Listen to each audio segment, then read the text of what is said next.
Exploring the stuff that matters in student experience and graduate outcomes. Advancing Learning and Teaching with Professor Shelley Kinash. Hi, I'm Professor Shelley Kinash, and I'm the Director of Advancement of Learning and Teaching at USQ. Today we're here at the Ascolite 2017 conference, and I'm thrilled to be here with James Arvanitakis, who is our opening keynote speaker. So, Professor James Arvanitakis, I'll let you introduce yourself, and then we'll continue on to a highlight conversation. Thanks, Shelley. Yeah, well, I'm the Dean of the Graduate Research School at Western Sydney University, but my passion is really, apart from postgraduate education and postgraduate pedagogy, it's really sort of the learning journey for all students, especially the transition into first year from high school. And specifically for the Ascolite conference, I'm interested about how pedagogy should really lead technology in the way that the infinite possibilities that technology offers us can actually be encased in a really, really strong pedagogical process. So let's start there. What's pedagogy and what's technology to you, and how did the two meet up? Yeah, look, I suppose pedagogy is our philosophy of teaching, or how we teach, and I think we need to think about, for me, what pedagogy is that I think about what I want my student to look like when they finish. Be it finish the subject, or finish their university career when they leave. I imagine what I want them to look like, and I think, okay, if I want them to look like this, have these certain skills, be critical thinkers, be highly engaged and empowered, then what do I have to do apart from giving them the knowledge they need to be sociologists or economists or accountants?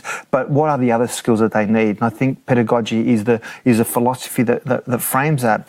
Now, technology can be anything from a piece of paper with instructions on it to the most advanced app we can use, and it's about how you get this technology that we have, or the access to the technology that we have, to fit in that learning journey, which I describe as which is my sort of version of pedagogy. So I think about technology both within the university and outside the university, and today we hear a lot of talk about how the careers that students are going to go into by the time between them enrolling in university and by the time that they graduate, that those careers are going to look a lot different, and that certain careers are being taken over by artificial intelligence, by robots, etc. What do we do for students today to prepare them for careers that don't exist yet, or for rapidly changing careers due to our digital evolution? Yeah, look, and I think that's a challenge for us as educators. I mean, there's the changing disruptions that technology offers us, but there's also the fact that, students have multiple careers in a lifetime, and as some careers disappear or as new opportunities open up. And I think that the learning journey has to have two parts to it. The first part is a scholarship. We really do need to push the scholarship. And the second part is to actually give the students what I call the culture of learning to learn, the culture of learning to adapt, to feel empowered, that when they're confronted with a new situation, a new career option, or a changing career, or the changing nature of a career, that they don't balk or panic or sort of like go, I don't know what to do, but actually have the skill set to be able to adapt and actually thrive and actually embrace those changes. And I think it's really important, and I think about us as educators, as educators, and you and I, if we, imagine we just said we don't want any technology anywhere near what we do, right? I mean, what sort of educators would we be if we refused to accept technology? So, as an educator, for example, I want devices in my classroom. I want students to be downloading apps and to be searching for terms or concepts or events or people while I'm talking to them, because that means that they're learning in a real time way, and they're connecting to the sort of the vast network of knowledge that's out there. You speak about students with such respect and honor and togetherness. that's different from what we hear a lot of today. So there's a lot of press about the entitled generation and low attention spans due to a lot of time with our thumbs on devices. There's a lot of talk about contract cheating and how to monitor students' behavior, etc. Tell me about, I see a discord or a dissonance between how you talk about students and how students are often talked about in the media. Yeah, look, I have this vision in my head of Socrates and Aristotle having a conversation, and Aristotle turning to Socrates and saying, young people these days they can't memorize everything; they have to write things down.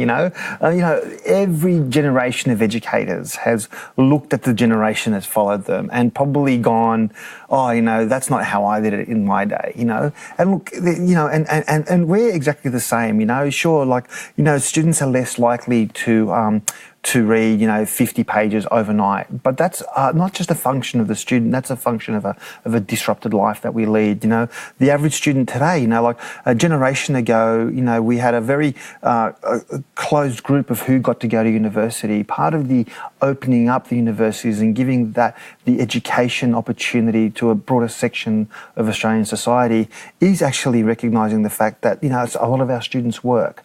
And, I'm very much inspired by Paulo Freire, and I consider myself a Freirean, that we have as much to learn from our students as what they have from us. They have experiences, they have cultural lenses and knowledge that can actually enrich the environment in which we teach in. So they're not empty vessels that come to us to be filled. They come with knowledge, and one of the challenges for us as educators is to take advantage of that knowledge and bring that knowledge out into the classroom and then bring with us the disciplinary lessons that we want to give them and get them to apply it within their own context and to challenge their context and to understand. So I think there's always challenges of every generation. Every generation faces challenges. And I think, technology can disrupt, it can distract, it can create all sorts of white noise. But that's not necessarily a bad thing. We need to take advantage of it. It's like a big king tide, we can't sit there and stop it. We need to embrace it, and I think we can learn a lot from the changes that are happening. So in 2012, you were duly recognized as the Prime Minister's Higher Education Teacher of the Year. So I'm sure you get asked this question a lot.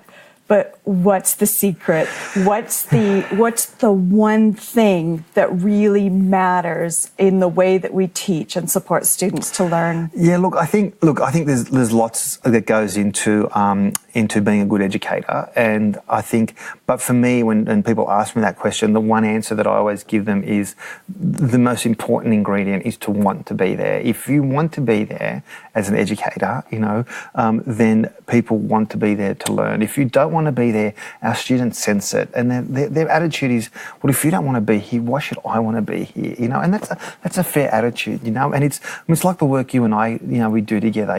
You want to be engaged. I don't have to drag you kicking and screaming. You as an educator, Shelley, have the same kind of attitude that you sense, and that I think is it grows. It's like the magic pudding. It grows exponentially. That kind of enthusiasm, and I think if we want to be there, our students sense it, and then they want to be there. And I think once you do that, once you establish that, then everything flows from there.